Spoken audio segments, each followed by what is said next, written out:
Bro, yang ini IRR-nya 30% setahun dan yang ini 66% setahun. Masuk yuk. Sebuah diskusi long distance dari kota kecil di California, Carmel, yang kebetulan seorang sahabat lagi mengantar putrinya untuk sekolah di UC Berkeley, kampus kenamaan di wilayah Teluk. Mereka berada di sana sedang berdiskusi peluang bisnis bertiga yang me-WA call saya di tengah diskusi mereka. Di mana kemarin dia melaporkan bahwa dia bertemu dengan banyak pengusaha Indonesia yang semua usahanya di Indonesia sudah autopilot memilih tinggal sementara di masa pandemi di Amerika karena merasa sistem kesehatan di Amerika terbaik.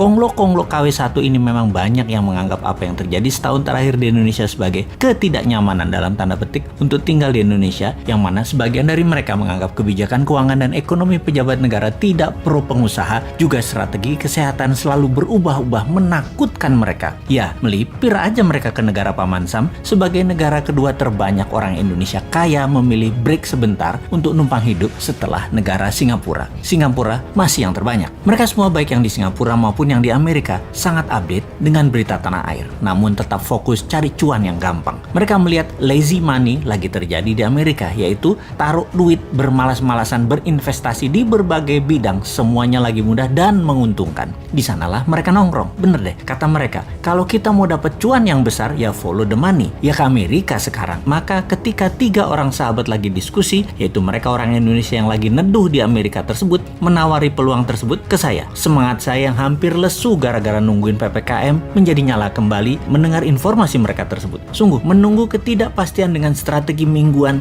kayak dagang tahu bulat digoreng mendadak itu ngeselin. Tiap minggu diperpanjang enggak? Ya diperpanjang dong, masa enggak? Kita ini dalam berdagang perlu kepastian dan hasilnya PPKM diperpanjang terus membuat mati gaya bisnis retail dan kehidupan kelas bawah serta menengah. Padahal sudah pada taat semua, di rumah terus. Jujur, dalam hati pernah berkomen, "Mbok sekalian aja PPKM level 10 langsung 2 tahun gitu. Covid pasti mati dan rakyat mati kabeh sekalian." Strategi pejabat goreng dadakan kayak tahu bulat memang mending tinggalin aja nih negara, pergi ke negara yang iklim investasinya baik. Itu kata KW1, KW2, konglomerat itu yang merantau ke negeri orang. Kalau kita mah enggak, cinta tanah air gitu ya. Kemudian dia pun mengingatkan, "Bro, yang IRR-nya 30% ini gila ini mah. 3 tahun udah balik modal. Masih punya aset produktif lagi." Saya bertanya melalui konkol suara 4 orang, model bisnisnya bagaimana? Apakah memenuhi semua kriteria kita? Apa enggak? Maka satu orang yang paling top bertanya, "Kriteria kamu semua itu emangnya apaan?" Yang kemudian dijelaskan oleh mitra saya yang mengantar putrinya kuliah di UC Berkeley dengan berkata, "Gini bro, si Bosman ini kalau investasi, dia punya 3 kriteria. Ciri bisnis yang dia suka. 1, disruption. Model bisnisnya harus menggugurkan peraturan-peraturan yang membuat industri tidak efisien.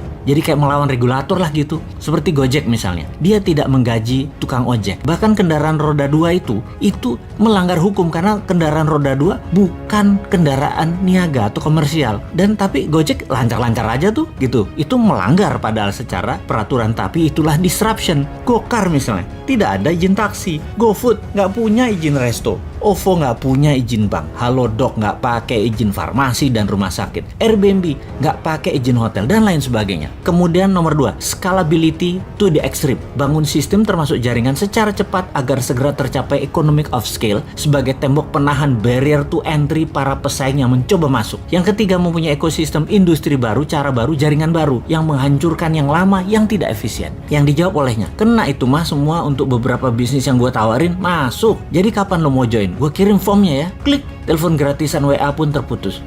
Ngomong bisnis miliaran pakai jaringan gratisan tergantung wifi, ternyata masih juga gue pakai nih ya. Dasar deso. Tapi itu kan prinsip bisnis light asset.